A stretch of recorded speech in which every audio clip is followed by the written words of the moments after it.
میرے دوستوں، کچھ وقت پہلے کی بات ہے کہ اس دنیا میں چرند پرند بہت زیادہ رہتے تھے، چڑیاں بھی بہت تھیں اور حیوانات بھی بہت تھے۔ جب سے انسان نے مکان بنانے شروع کیے ہیں، ٹاؤن بنانے شروع کیے ہیں، تو چرند اور پرند ختم ہوتے جا رہے ہیں۔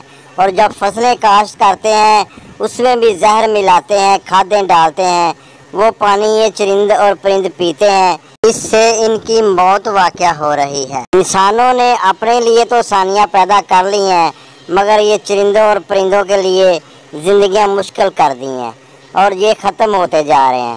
میرے دوستو، ہمارا یہ فرض بنتا ہے کہ ان کے لیے آسانیاں پیدا کریں، زیادہ سے زیادہ درخت لگائیں اور اپنی چھتوں پر ان کے لیے پانی رکھیں، دانہ ان کو ڈالیں، تاکہ جو بچے ہوئے ہیں ان کی زندگی میں آسانی پیدا ہو۔ ہم انسانوں کا فرض بنتا ہے کہ ان کے لیے کام کریں۔